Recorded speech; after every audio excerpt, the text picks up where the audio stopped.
When my biological parents located me, the imposter princess left a note and then vanished into thin air. I've repaid their kindness. Big thanks to mom, dad, and my brother Mason for taking care of me. Please don't keep searching for me anymore. From that day forward, they hunted for the whereabouts of the fake princess, but found nothing, drowning in their grief. They blamed everything on me. My return was portrayed as the original mistake. Mason dragged me up to the rooftop of the Garden Haven Hotel to let out his frustrations. As he threw around insults, I took the plunge, breaking apart. Right away, an alarm flashed in my mind. Congrats, host! You've unlocked the highest reward of the abuse system. You can now activate the Mad Avenger system. As I jumped off the rooftop, intense pain surged through my entire body. The alarm in my head blared again. The system pulled me from my original body. Congrats, host! You've achieved the highest score and can redeem the Mad Avenger system. I stayed silent, just staring at my bloody, broken form on the ground below, dressed only in underwear, practically naked. The rooftop was brightly lit, the party's music masking my fall and the screams of passers-by. Mason stood still on the rooftop, holding my clothes without blinking. This winter is freezing. My sister is suffering somewhere unknown. Why does she deserve the nice clothes and life that's rightfully hers? Is this why he brought me here, in front of a bunch of rich kids, to kill me? I just watched him coldly, not moving. His friends' eyes roamed over me. One of them shouted, "Mason, your sister looks amazing!" I bet the view below is sick. Drunk, he tried to grab my clothes, turning me into an object for others to ogle in the biting wind. I clutched my coat's collar tightly, refusing to give in. Inside, I wished this abuse game would end soon. Bound to the abuse system, I reached the final step to help the original owner and make those who hurt her pay dearly. Her resentment after death was so fierce, it almost halted the world. I was sent to live again to make her family face due punishment. Mason cursed at me, unleashing all his hatred. "Jump already! Go die!" His friends either egged me on or watched the drama unfold coldly. Tears welled up, and I said between sobs, "You guys brought me back, and Ella left on her own, so why keep blaming me?" Mason looked furious, yelling in my ear, "Don't mention Ella's name, you're not worthy." I smiled more as system notifications buzzed in my head. "Congrats, host! You've earned 10 points. You now have 90 points." I thought about the ultimate reward in the system, the Mad Avenger system. No matter how much the Clark family hated the original owner, they wouldn't go that far, right? Yet now their actions had earned me these 90 abuse points.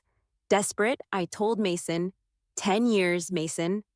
I've been by your side for a decade, yet you'll never accept me. If that's how it is, then I'll give you what you want." Using Mason's strength, I leaned back, plummeting straight down. For 10 years, I endured their coldness, crying repeatedly, trying to spark any hint of affection. But Mason and my parents always stared at me indifferently. If you hadn't come back, Ella wouldn't have left. Yeah, I shouldn't have returned. I was a happy country girl, running carefree in the fields without a worry. When I turned 18, the village leader brought my biological parents to my home. From then on, I was transformed from a wild child with no background to the princess of the affluent Clark family. Villagers said I'd moved to the city to enjoy the riches and shouldn't forget them. But I knew I'd face Ella's schemes and my family's coldness once I returned. The day I came home, Ella left a note and ran away. She was my father's comrade's daughter. After he died saving my dad's life, and her mom passed away from grief shortly after, my parents took her in. During the 18 years I was missing, she took my place, living a life of luxury as the recognized eldest daughter of the Clarks. But because of my return, she chose to leave, giving back the title of eldest daughter. On a table laden with dishes, she left a note saying, "I'm leaving. I've repaid my parents' kindness. Thank you, Mom, Dad, and Mason. No need to look for me." Years ago, her biological father sacrificed himself, taking a bullet for my dad, who couldn't be saved despite attempts. Her mother soon after, overwhelmed with grief, also passed away. The meals she prepared were fragrant and aromatic, with many dishes I couldn't name. Mom, Dad, and Mason sat at the table, silence spreading across their faces. In spring, Ella couldn't cook. She said she wanted to prepare a lavish meal before the year's end for the family. She did. She really did. During this family reunion time, she made it happen, then left. Mom, Dad, and Mason went out like madmen. The entire Clark network and resources were mobilized. I was left alone in the luxurious villa, staring at the feast. I didn't know what to do. I was starving. I watched the food grow cold, feeling it was a waste. But it was Ella's, and I couldn't touch it before they returned. So I sat on the sofa, clutching my stomach, occasionally glancing at the clock until, at 5 a.m., they still hadn't returned. Quietly, I moved to the cold food, thinking if I took just a bite from each dish, they wouldn't notice. I picked up the chopsticks and tried a small piece. Though cold, Ella's culinary skills were impressive. I began to eat more freely. Right then, the door creaked open. They were back. I still had bamboo shoots in my mouth that I hadn't swallowed when my brother dashed in like a madman and slapped me across the face. The bamboo shoots flew out of my mouth with the force of his strike, and a burning pain seared up my right cheek. Eat, eat, eat. What are you eating for? Those were made for me by my sister. My brother yelled. Mom looked at me with a complicated expression, while Dad just bypassed me and went upstairs.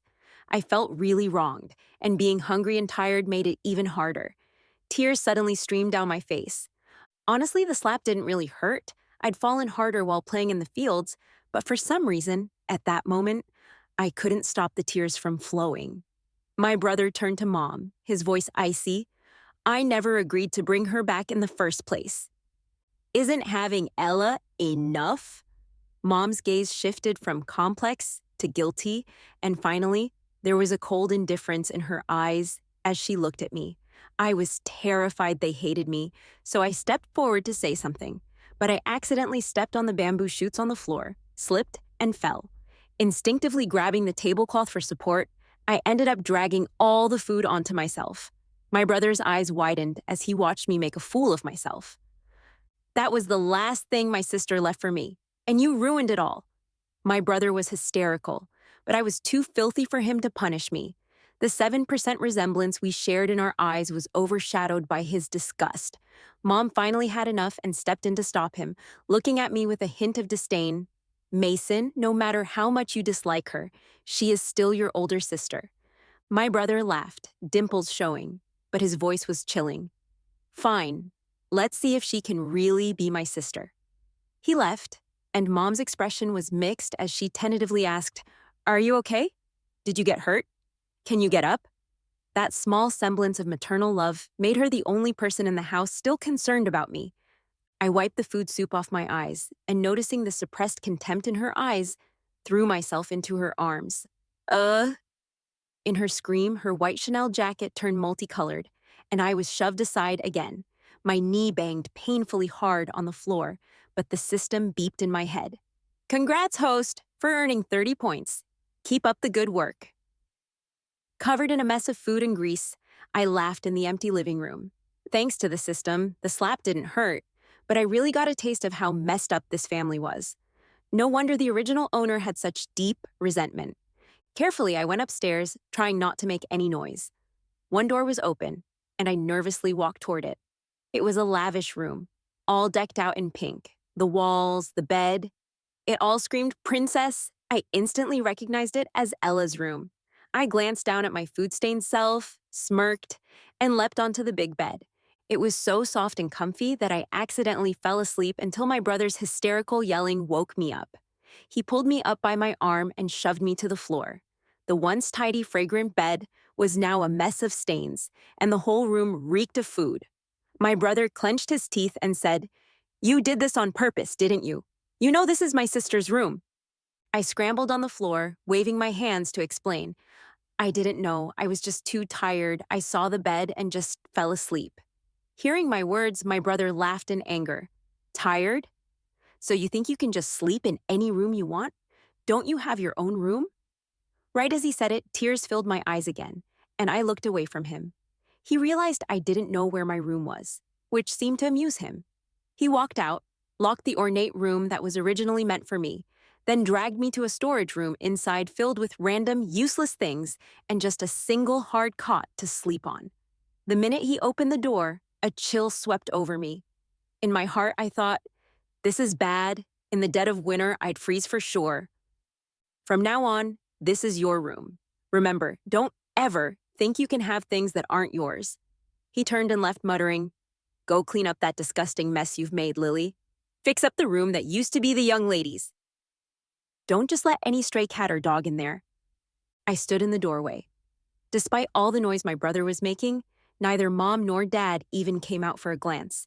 In this house, I was completely an object of animosity and neglect. I guess that's what happens when you're so unlikable. Dad canceled the party he'd planned, and Mom put away the ingredients for the cake she was going to make for me. My brother was mad again. I've been telling you guys there's something wrong with my sister's mood. You just had to bring that country girl back. Did you even think about how my sister must be feeling? I held my breath on the side, hoping his rage wouldn't find its way to me. I hardly got any sleep the night before.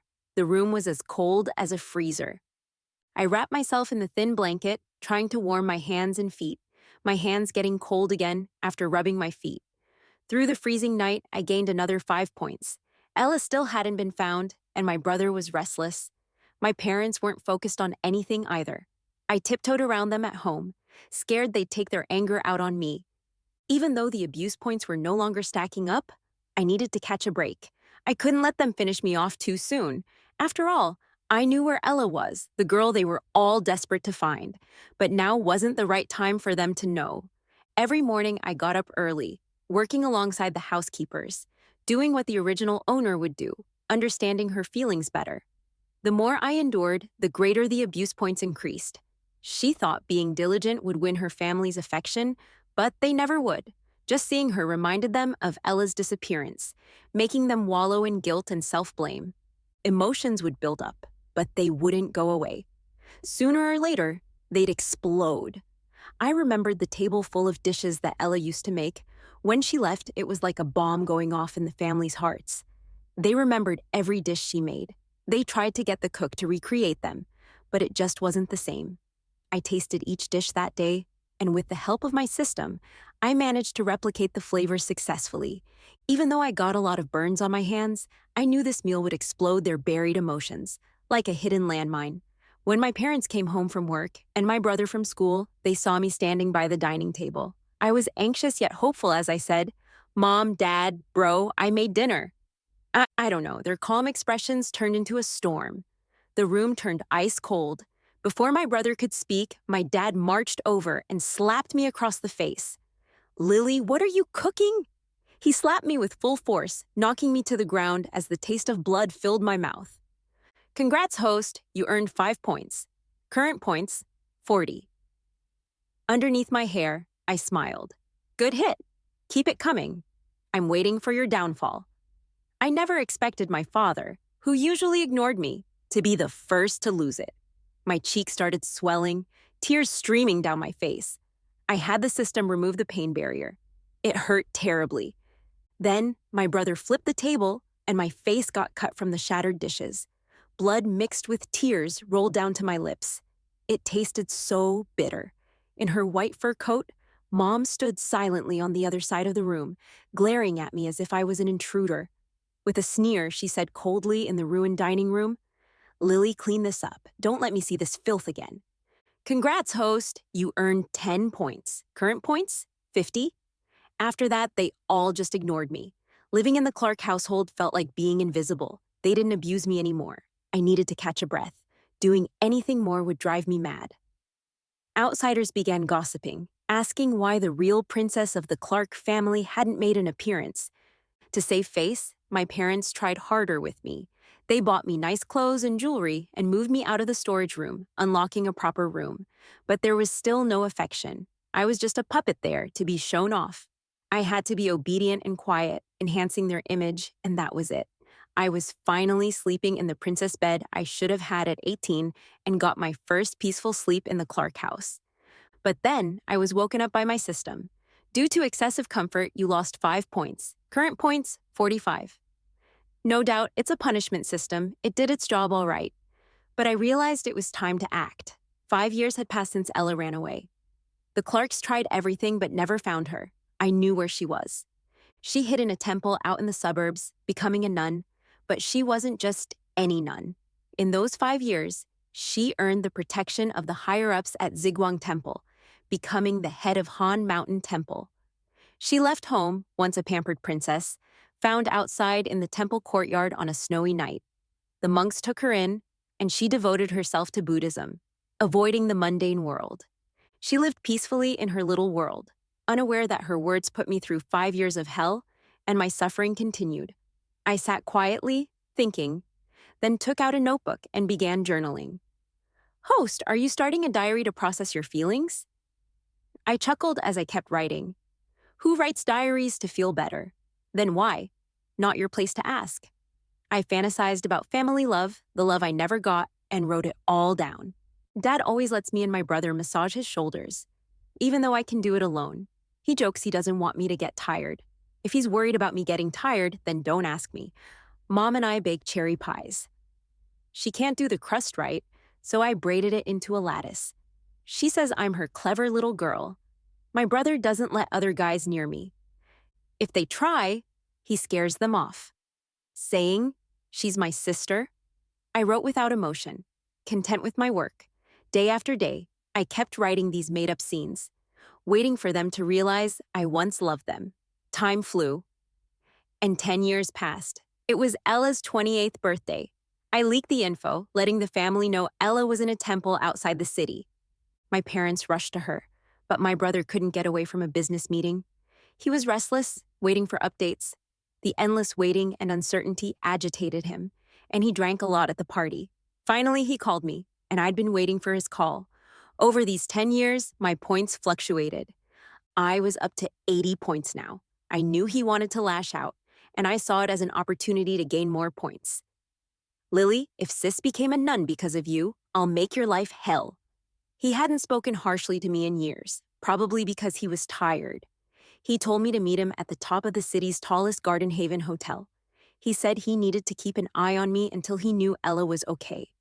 I knew he was going to punish me because Ella couldn't be okay. She became a nun. When I reached the rooftop, the party was in full swing. The wealthy kids all glanced my way. I silently stood next to Mason.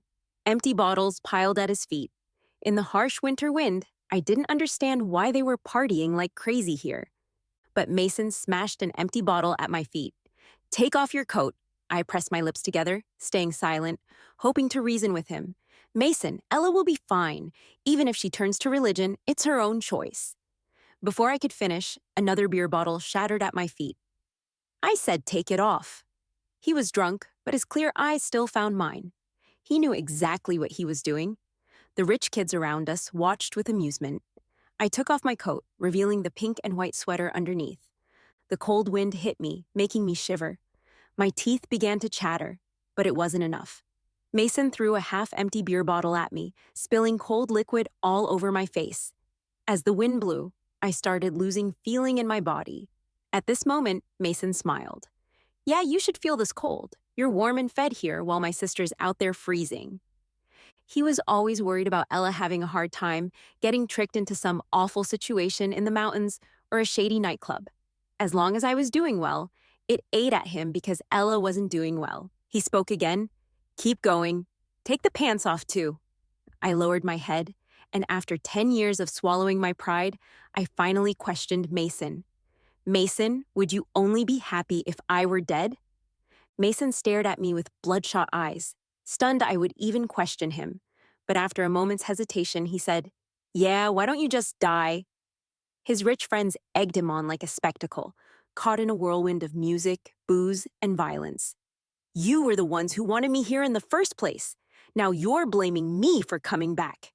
Mason charged at me, pushing me toward the edge of the rooftop. What the hell are you thinking? You can't just argue back. In that moment, all rational thought was gone. Drunk and angry, he tore my sweater and reached for my pants. I backed away in horror, but the cheers from the crowd only spurred him on. Why do you get to have this life when my sister has to become a nun? Just then, his phone rang. It was Dad. He looked at me, answered the call. His eyes shifted from anxious to ruthless, and he smashed the phone to the ground, shattering it. Lily, I swear I'll kill you. I couldn't help but shout back, She really became a nun, huh? Good, because all your filthy desires towards her are useless now. I had stumbled upon his secret while cleaning rooms with the maid, noticing the photo of Ella in his room and the words behind the frame, I'm glad you're not my sister. All because my clumsiness led to dropping that frame. Mason's eyes stormed with rage. My words were the final straw. Shut up, jump already. At that moment, I realized he truly wanted me gone. The hidden desire now exposed under the stars. Congrats, host. You've earned 10 points. Current points, 90. I smirked. Lily, after all these years, you should be used to this. I should have been dead a long time ago. I gazed down at the street below like a deep abyss, but now I wanted to fall into it. In the roaring night wind, my body plummeted down. Alarms blared in my head. Congrats, host, for achieving maximum points. The Mad Revenge system is now available. The pain was finally over. This gamble, paid with my life, had begun. System, activate Mad Revenge for Ella. Beep, beep, beep. Host, please confirm the usage of the Mad Revenge system for Ella. I laughed, glancing past my lifeless body to the black van parked in the corner, answering the system. Yes, Lily is dead. The dead can't seek revenge. But if I lived, I wouldn't achieve the highest points. I'd be stuck in a cycle of gaining and losing points, never reaching my goal. One day, I realized maybe I wasn't the only one who hated the Clarks. Maybe the runaway Ella shared my path. In the void, I watched as the black van drove away, leaving the hotel's trash-tossing janitor sitting on the ground in shock. Oh my God, it's Miss Lily. She recognized me because I had just spoken to her in the elevator. She said she'd seen me on TV as Lily, the Clark family princess. Miss Lily, Mr. Mason always parties here, but this is my first time seeing you. I gave a bitter smile, staying silent for a while, not knowing that first encounter was also her last. The janitor's shout drew a crowd. Security pushed through, trying to control the scene. Mason and the dapper friend who insulted me earlier, Brian, emerged. I smiled at him, noting every expression on his face. Even now, he showed no fear nor ripple of emotion, though his hand trembled. The janitor flinched as Mason approached him. His eyes were colder. He had sobered up. People parted for him but didn't leave. Mason stood over my body for a moment, then kicked it with his foot, glancing at Brian. Brian couldn't stomach my fate any longer, running off to the bushes, puking. Mason's gaze finally revealed a hint of unease. The flush left his pale face. Lily? He called my name, but, of course, I didn't reply because I was already dead. Mason suddenly got weirdly angry. He strode over to Brian, who had just finished throwing up, grabbed his tie, and pulled him back in front of me. Brian, look at her. Is she Lily or not? Brian didn't dare look at me. He just nodded like crazy with his eyes shut. Damn it! Mason let go of Brian and kicked the air hard. He started pacing back and forth, looking seriously lost. Then he pulled Brian back again, snatched his phone, and called Dad. I could hear Mom's sobs over the phone, and even Dad sounded unusually anxious. Before Mason could say anything, Dad spoke first. Your sister refuses to come back with us. This place isn't where she belongs. Ella is having a hard time. Mason listened silently as Dad spoke about how tough life had been for Ella at the temple all these years. You used to love touching your sister's long hair when you were a kid. Now it's all gone. Imagine how much she's been through to get to this point. But Ella was still alive, and Lily was just a haunting spirit now. Mason, why aren't you saying anything? Dad sensed something was off from the other end. Mason looked down at me, his voice trembling. Dad, Mom, Lily's dead. What? Dad's voice got noticeably louder, and the crying on the phone stopped. I thought maybe now Ella could finally come back. Mason slipped his hands into his pockets, speaking in a low voice. I was drunk, joking around with her. Who knew she'd really jump? Dad went silent for a moment, then coldly gave orders. Get security to lock down the scene immediately. We cannot let this get out. With Dad's guidance, Mason seemed to regain some composure. He ordered security to seal the scene, demanded everyone delete videos and photos from their phones, and offered hefty hush money. No one talks or they'll face the Clarks' wrath. He covered me with his coat and called for the Clarks' private doctor to handle my corpse. I ended up in a luxurious private hospital, with even the morgue being ridiculously lavish. The head of the private hospital had someone stitch me up and even put on some pretty makeup. By the time dawn broke, it was all over. Mom and Dad rushed back overnight without Ella. Dad slapped Mason across the face, fuming, fooling around drunk. Good thing those rich kids' families have business with us, or I'd like to see how you'd fix this mess. Mason didn't argue, just silently accepted the blame. Mom looked at my body, instantly starting to dry heave. Even though I looked kind of human again, she couldn't bear to look at me. Her expression became complicated, like when I first returned home, throwing up all over her. Nothing we can do. She's gone. We'll just say it was an accident. We can't let this ruin Mason. Mom's eyes were red, but no tears fell. Once they'd taken care of things, they returned to the villa. I had the system take me to a place first, where Ella had lived for the past 10 years, Cold Mountain Temple. The main hall of the temple was really run down, with cold wind howling through. But that didn't stop the 70-something head monk from coming here to preach and guide people. In the steamy back courtyard, I knew Ella was definitely there. Sweat trickled down her face as she diligently massaged the head monk's body. The head monk kept sighing in comfort under her skilled hands. "Master, how's my technique today?" The head monk, eyes half closed, stroked his long chin beard and said, "Feels great. Ella's touch is always the best." His eyes opened slightly, resting a hand on hers. A flicker of disgust crossed Ella's eyes, but she quickly suppressed it, smiling as she said, "Glad you like it, Master." Then she turned her gaze, speaking again. "Last night, my adoptive parents showed up. They really wanted to take me back, but I'd rather stay with you." The head monk closed his eyes again, not responding. Ella bit her lip but pressed on. "Master, please let me visit my family. I promise I'll return." Tears welled up as she rushed to kneel in front of him. Her arms trembled on the floor as the old monk's voice echoed through the quiet room. "Fine. Go ahead.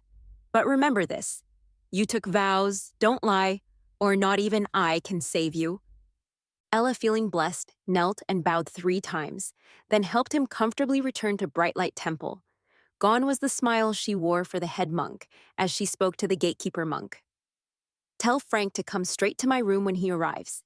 She paced the room for a long time, meditated for 2 hours, and finally Frank, who she had been waiting for, arrived. The moment Frank stepped in, Ella threw herself into his arms, nearly knocking him over. He adjusted his crooked glasses and held her, speaking softly. "What's wrong? Who's been bothering our princess?" Rose, still sulking in Frank's arms, punched him playfully, laughing as she said, "You're the only one who still calls me princess." Frank looked down at her, eyes filled with emotion.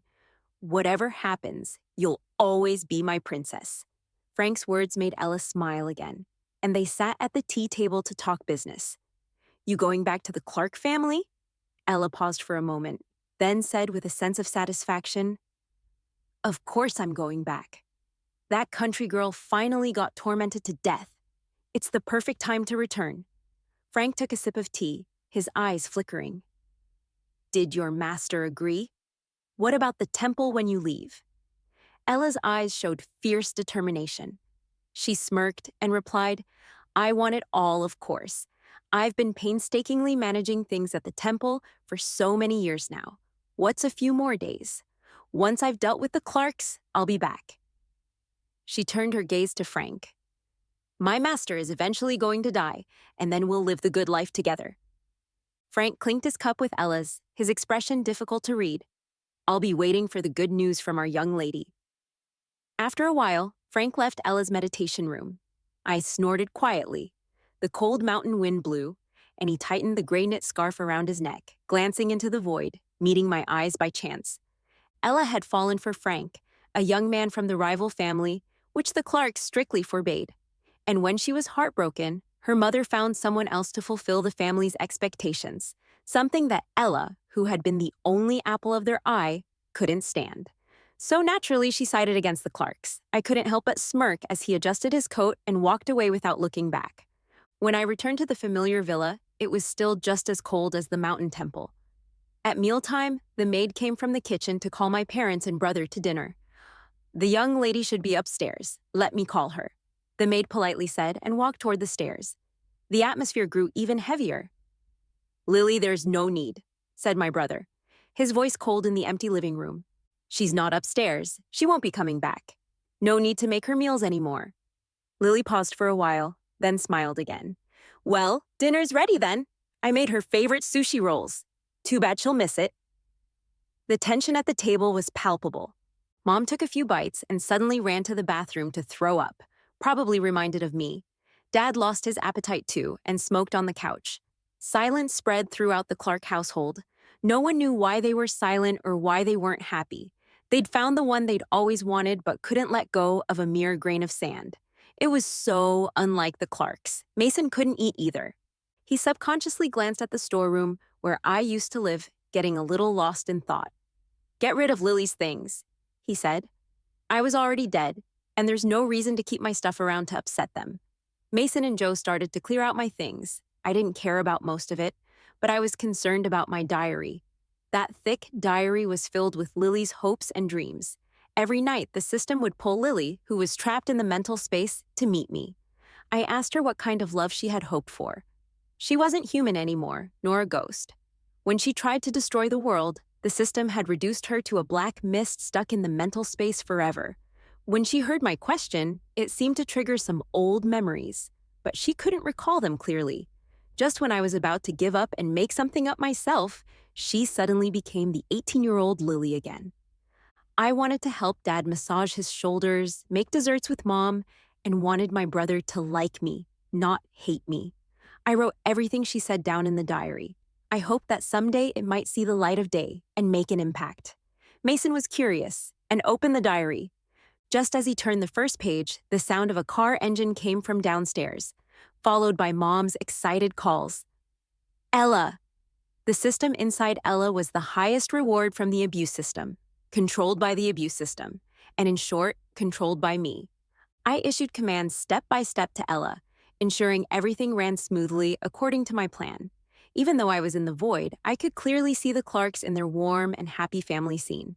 Ella had once again become the Clarks' only beloved daughter. My parents and brother acted completely different. Dad's eyes were full of Ella. Mom brought out her tools to make cherry pie again, and my brother's dimples never faded off his face. It was as if I'd never been part of this family, and they'd never lost a daughter. Everything was back to normal. Yet, I knew something was forever changed. Beep, beep, beep. After dinner, Ella returned to her old room.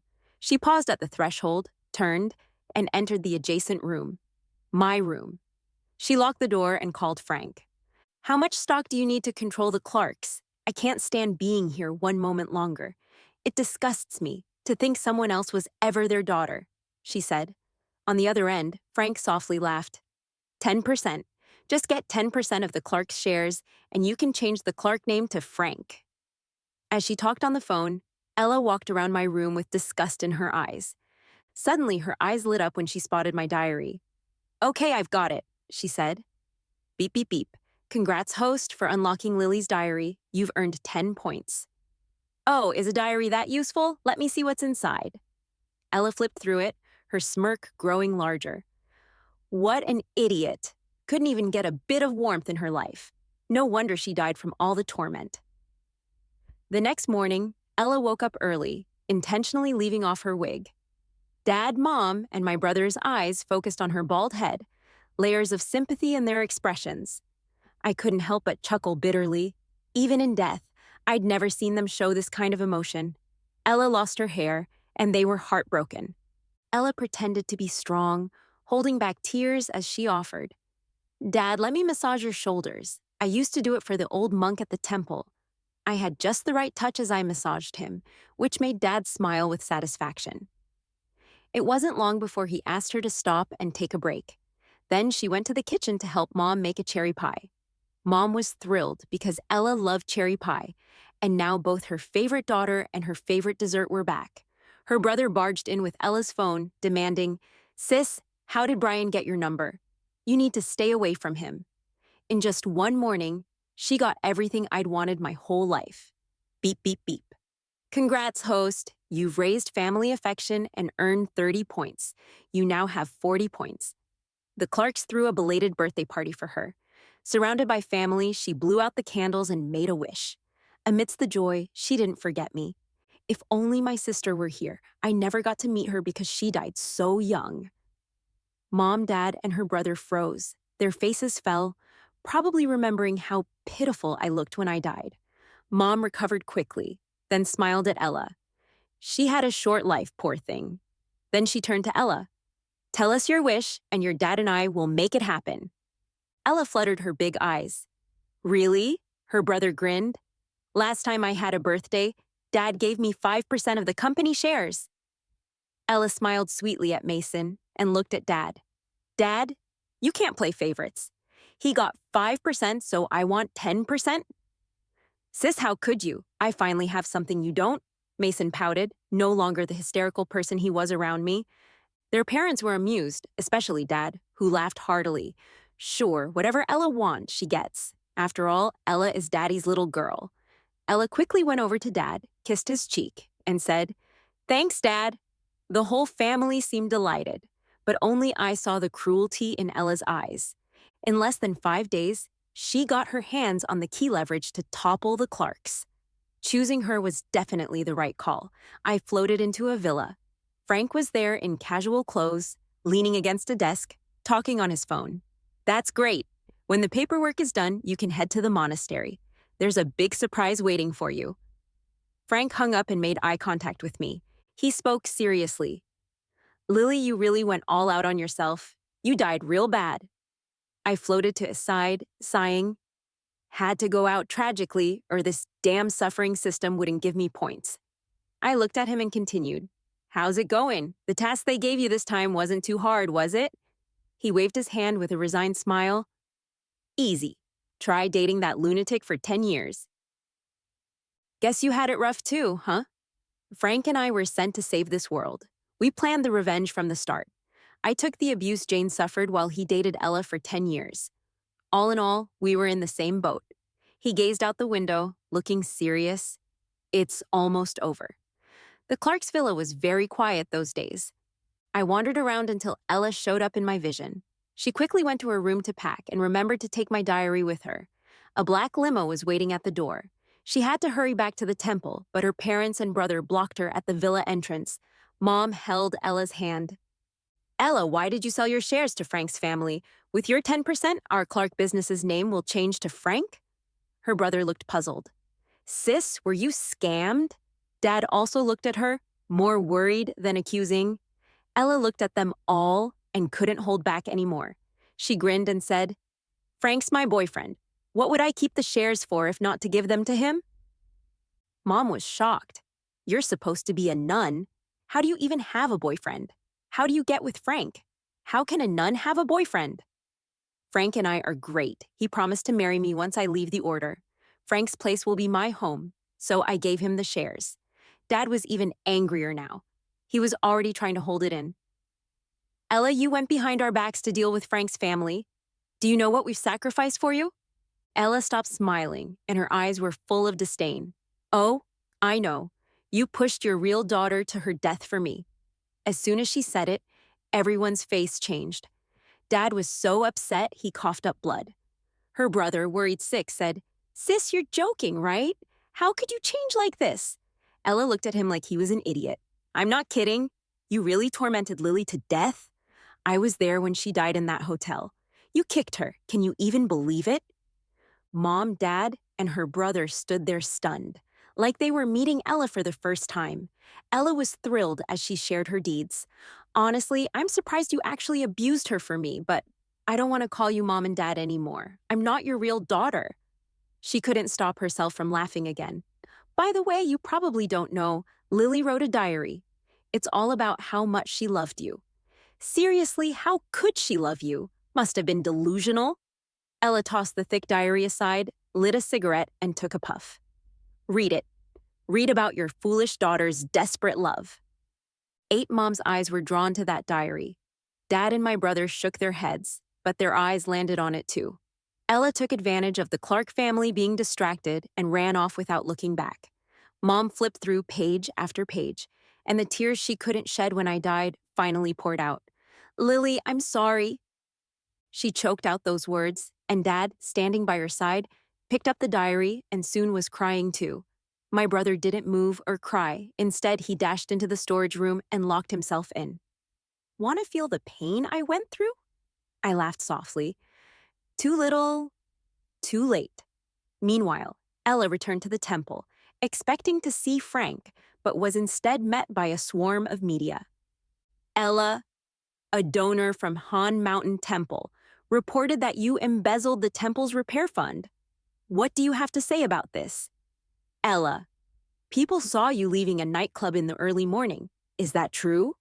Reporters crowded around Ella. Her face showed panic. She was at a loss until she spotted Frank. Frank, I'm here. Ella's happy voice faded as she realized Frank had brought several police officers with him. They approached Ella and said, Ella, we have a search warrant from our superiors. We're conducting a search. Please cooperate. Those unrelated, please leave the scene, or you'll be obstructing justice. The reporters sheepishly backed off, giving Ella a chance to grab Frank's sleeve. Frank, what's going on? This isn't what we agreed upon. Ella was truly panicked then. She'd just heard a system reward, bringing her points to 80. But now, why was she the one in trouble? Frank sneered and shook Ella's hand off forcefully. Don't think I don't know. I'm not your only boyfriend. Since you cheated on me, I'm exposing you. Frank had long known that Ella was seeing multiple people and was a frequent nightclub visitor. He exposed it all right then. The reporters, not far off, listened intently, scribbling in their notebooks while the cameraman recorded everything Frank had said. Ella finally realized Frank wasn't there to help her. He was there to put her behind bars. Her eyes filled with rage as she fiercely glared at Frank. Frank, you jerk! The police found black stockings, wigs, and other items in Ella's room. They also discovered she owned a luxury villa filled with high-end bags, watches, and shoes worth millions. When this aired on TV, the public was furious. The money was donated to the temple by believers but had lined her pockets, turning her into a living Buddha. After Ella was taken to the station, a video about Mason was leaked to the media. It was the footage from the day he forced me to jump while drunk. The Clark family quickly fell apart. They were kicked out of their mansion, and Mason fled just as the police came to arrest him. I followed him all the way to the Garden Haven Hotel. He ran inside like a madman. When the elevator bell rang, he met the cleaning lady from that day again. She hesitated for a moment but still rode the elevator with Mason. When they reached the top, Mason walked out, and the cleaning lady suddenly said, I saw Miss Lily that day. She seemed quite happy. Mason turned back at her words. She said it was her first time attending an event with her brother. She felt nervous, but happy. The elevator doors closed again, leaving Mason's tear-streaked face alone. He spoke to the sky. Lily, sis, I'm sorry. He didn't hesitate or look back. He jumped. Meanwhile, in the cemetery, two gray-haired elders were searching for their daughter's grave. At the time, they had the hospital handle my remains, afraid my death would affect their son. They didn't even know where my grave was. Now that the Clark family was ruined, all the hospital staff had become Frank's people. No one could tell them where my grave was. They held bags of offerings, not knowing where to leave them. The weather turned increasingly gloomy, and soon it started to pour. The parents supported each other as Mom cried out to the sky. Daughter, your mom and dad are here to see you. If you can hear us, forgive us. It's all our fault.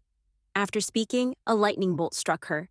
After a violent convulsion, she collapsed and didn't move again. Dad was so scared he didn't dare move. Kneeling, he continuously knocked his head against the ground. I'm sorry. Liquid trickled from beneath him into the rain. The pillar of the Clark family had gone insane. Waiting on Ella's verdict in court, an alarm suddenly buzzed in her head. Congrats, host. You have earned 10 points. You now have 90 points. Ella was sentenced to 15 years in prison. While serving, she was frequently beaten by other inmates over the fake nun scandal. But she persisted because she believed as long as her dad died, she would achieve the points needed for a reward from the system. So she worked hard in prison and sincerely repented. After 12 years, she got the chance for a sentence reduction. At that moment, the familiar beeping sounded, Congrats, host! You have earned 5. You now have 95 points. Ella was furious. What kind of system is this? Why? Why not? Dad died. I should have made it. Why not? Her outburst drew the attention of a fellow inmate, one who often bullied her, and they weren't planning to let her off. 9 so, they beat her up again. But this time, Ella's hope was crushed. She wasn't going to endure the abuse just to get out early. She realized the system was hopeless. She fought back. The violence escalated, turning into a brawl involving many, just as Ella was about to breathe her last. Congrats, host. You've achieved the highest reward of the Madman's Revenge system. Revive one person. Ella was too beaten up to talk, so I spoke from the void. I want the original Lily to come back to life and have a happy life. Ella's eyes widened, and she tried to move her hands, but only her fingers twitched. Those were her last words before she finally died. Her gaze fixed in my direction, so I returned 3 words to her. It's karma. Just then, someone tapped my shoulder. I turned to see Frank. Actually, I should call him Temporal Monitor number 0. Let's go to the next world. I watched his tall figure as I followed, muttering under my breath. It'd be great if that body wasn't robotic.